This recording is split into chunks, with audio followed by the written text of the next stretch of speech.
9:36. The Radio Wammo Breakfast. The Geek Show. Hi, The Geek Show back in session. We're looking at cool stuff today with Calvin at The Geek Show. Hello, Calvin. Hello, Wammo. Yes, cool stuff indeed. So is this what, a general roundup of what's cool in your head at the moment?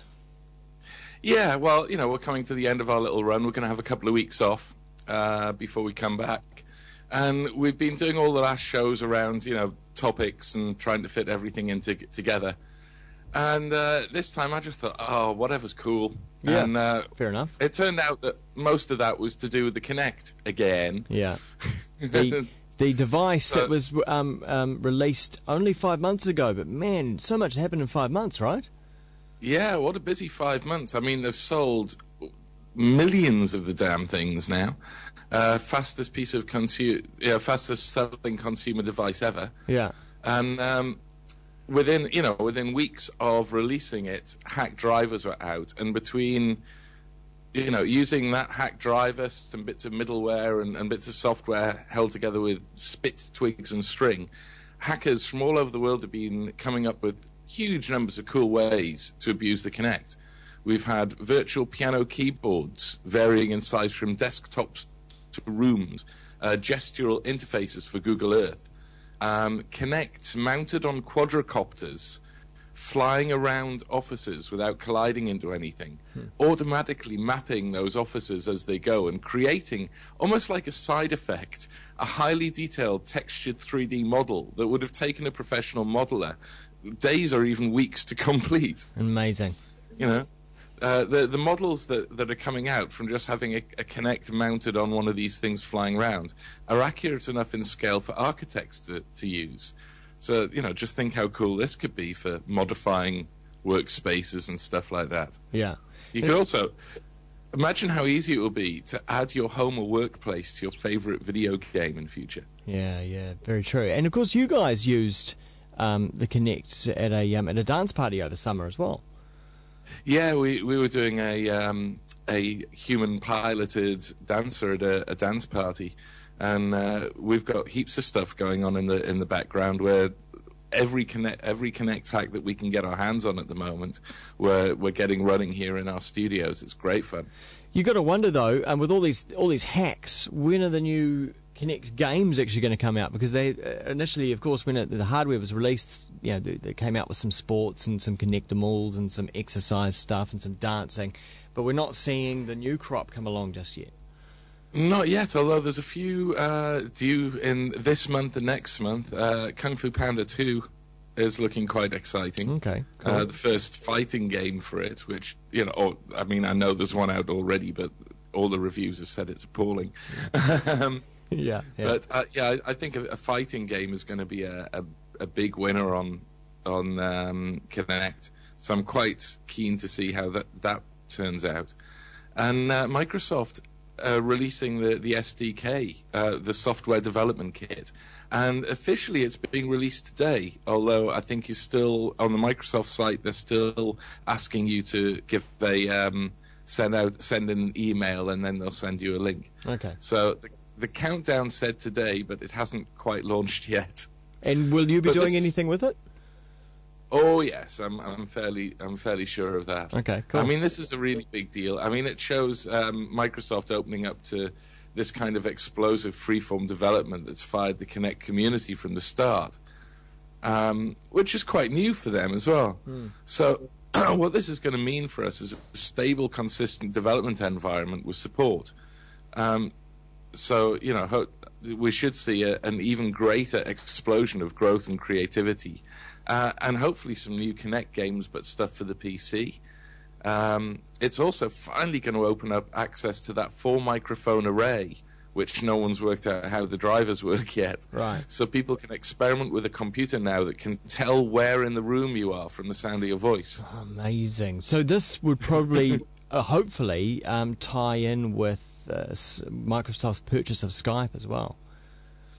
Yeah, that's what I'm thinking. Skype running with Kinect cameras means that while the Kinect camera could be at the top of your monitor, it could have a virtual camera looking from the middle of your screen, looking from where the eyes are on the person that you're looking at.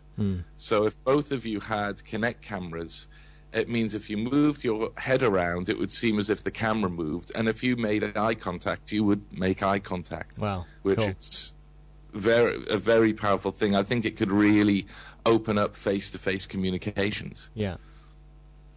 And also, we're going to see them torn apart and mounted on robots and cars really soon. I mean, they're the biggest breakthrough in machine vision ever. Because, of course, Google has been testing driverless cars, haven't they? Yeah, I mean, they've been testing their Priuses and Audi TTs over in California now for a few months. They're also lobbying in Nevada to allow driverless cars. They've hired a lobbyist in Las Vegas to promote the licensing and testing of autonomous vehicles, as well as allowing texting while in such a vehicle. Yeah. And their argument is, and I fully believe this, that autonomous car technology is safer than human drivers. It'll offer better fuel economy, and it'll be outstanding. So that'll be voted on hopefully before the end of June. So self-driving cars sooner than you think. I guess it's like autopilot for jumbo jets, isn't it? Where they say autopilot is actually safer than the pilot flying the aircraft. Yeah. I think for a long time they're going to still have a wheel and someone behind it because people won't trust the software to not crash. Yeah. Sorry for that. For a while. But when you look at the stats, man, 1.2 million people die every year, 50 million injured. Right now, road accidents are the 9th leading cause of death in the world, and by 2030, if things keep going on, they're projected to be the 5th. They're the primary cause of death in the 15 to 29-year-old demographic. So robot cars could be one of the biggest lifesavers the planet's ever known. Yeah. I wonder what kind of license you'll need to drive one eventually in the future. Any license at all? Who knows? Programming license? I don't know. Yeah, maybe. Be able to read a GPS, I suppose. Cool. What else is cool? Well, I want to have a little chat about Crysis 2. I mean, you've played this on the Xbox, I assume. I haven't. It's one game that I haven't yet touched. We've reviewed it on the show. The graphics look absolutely amazing. I hear it looks, of course, even better on the PC. Yeah, but the problem is, as a PC user, the original looked better. Oh. Crysis 2, it can do a bit more with a bit less, if you see what I mean. They've really written the game engine. They've rewritten quite big chunks of it so that Crysis 2 does, look quite good. It can do a few more effects with a lot less power. And that's mainly so that they could make sure Crysis 2 went out on Xbox 360 and PlayStation, which are 5-year-old platforms. But the textures are lower resolution than the original, most notably the foliage and the concrete and stuff. Yeah. Volumetric lighting is now a 2D effect, not a proper 3D one. There's much less interactivity. I used to, in the original Crysis, you could shoot down trees and it would make a real difference to the amount of cover and stuff. And that's something that now I think gamers get used to. Say, like, I play the Battlefield series, and you expect your environment to be destructible. Absolutely. And while there's a bit of that, it doesn't actually affect the game in the way that it did in the original. And the biggie for me, no long-distance panoramas. I used to love being able to look out, see a whole level below me, not even know which was the level, because you were just seeing a whole island. And being stuck on city streets means all these right angles and corridors. It makes it look cheap and dated. And it's stuck on DirectX 9. Yeah. So the need to restrict the game to run on 5-year-old hardware has really restricted the scope of the game and what they've chosen to do with the engine. Which, I can see why they need to do it for sales, but now, Crytek were at the forefront of what, kick-ass graphics could do, and now they've pulled back. There really isn't anyone else to push the envelope.